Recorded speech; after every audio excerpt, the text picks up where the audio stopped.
तो last episode में हम लोगों ने देखा था कि फैंग एक सोल ईटिंग मॉन्स्टर के स्केल से बना आर्मर ऑक्शन में रखता है और अब इस एपिसोड में हम लोगों को दिखाया जाता है उस स्केल से बने आर्मर को देखकर एक आदमी कहता है इसके अंदर तो एक स्पिरिट मौजूद है और उसके वैल्यू का अंदाजा लगाकर उसका price 2,50,000 middle grade spirit stones रखा जाता है। और इतना ज़्यादा प्राइस को सुनकर एल्डर यांग गुस्सा हो जाते हैं और वो सुन हुआ से कहते हैं, सुन हुआ, मैं जानता हूँ कि फैंग से तुम्हारा दोस्ती बहुत अच्छा है, इसलिए तुम उसके सामानों का ज़्यादा दाम रख रहे हो। जिस पर सुन हुआ कहता है, ऐसा नहीं है, मैं सामानों का वैल्यू जानता हूँ और मैं उसी के हिसाब से उसका प्राइस रखता हूँ। इसीलिए एल्डर यांग अपने स्पिरिट वेपन को अपने हाथों में ले लेते हैं और वो सबको ये दिखाना चाहते थे कि उनका स्पिरिट वेपन ज़्यादा वैल्यूएबल है।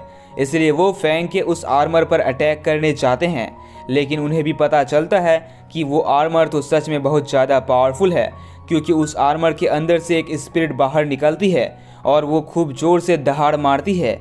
इससे सभी काफ़ी डर जाते हैं। इसलिए फैंग जल्दी से अपने मार्शल सोल जियांगलू को बुलाता है और जियांगलू के दहाड़ को सुनकर वो स्पिरिट मॉन्स्टर फिर से उस आर्मर के अंदर चला जाता है। और अब शर्त के मुताबिक फैंग के सामानों को ज़्यादा दाम में बेचा गया था, इसलिए फैंग उस शर्त को जीत जाता है। इसलिए जाते जाते एल्डर यांग कह जाते हैं कि उनका जितना भी स्पिरिट स्टोन्स होगा वो फैंग को दे दिया जाए, क्योंकि शर्त इसी बात पर थी। और तब एल्डर यांग यहाँ से चले जाते हैं। और जैसा कि सुन हुआ ने कहा था कि आज के ऑक्शन में जो सबसे ज़्यादा स्पिरिट स्टोन्स प्रोड्यूस करेगा उसे हमारे तरफ से सोल क्रिएशन पिल दिया जाएगा। और सुन हुआ वैसा ही करता है।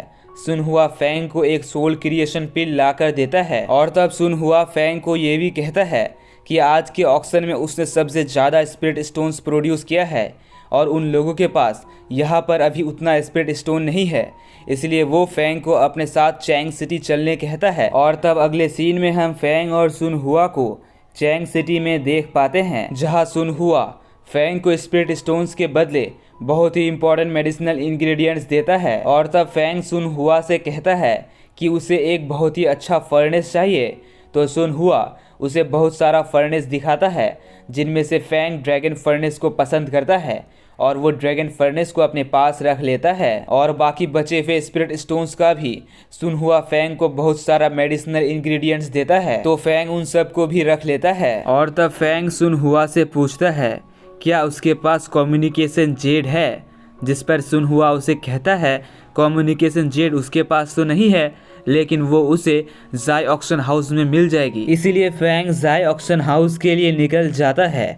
और फैंग रास्ते में जब थोड़ा आगे बढ़ता है तो वो दो माँ बेटी को रोता हुआ देखता है, जिन्हें कि कुछ लोग अलग कर रहे थे और उस बच्ची को एक आदमी खरीदने वाला था। ये लोग टाइगर गैंग के लोग थे।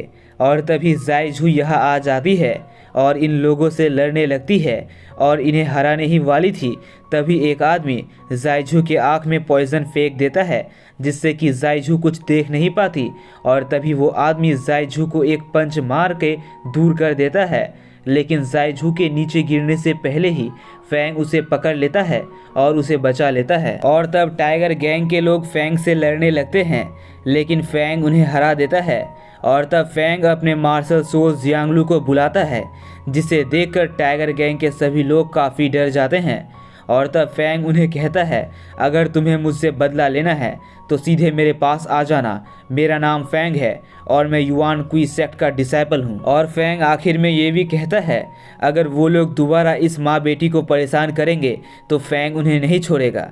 और तभी हमें उन भीड़ के पास एक आदमी को दिखाया जाता है, जो कि स्कल वैली का आदमी था। और तब फैंग जायझू के पॉइजन को ठीक करने के लिए टाइगर गैंग के लोगों से उसका एंटीडोट लेता है और वो जायझू को वो एंटीडोट दे देता है, जिससे कि जायझू ठीक हो जाती है। लेकिन जायझू थोड़ी गुस्से वाली थी, इसलिए वो डायरेक्ट फैंग को थैंक्स नहीं कहती। और तब जायझू उस औरत के पास जाकर उसे कहती है कि वो ना घबराए।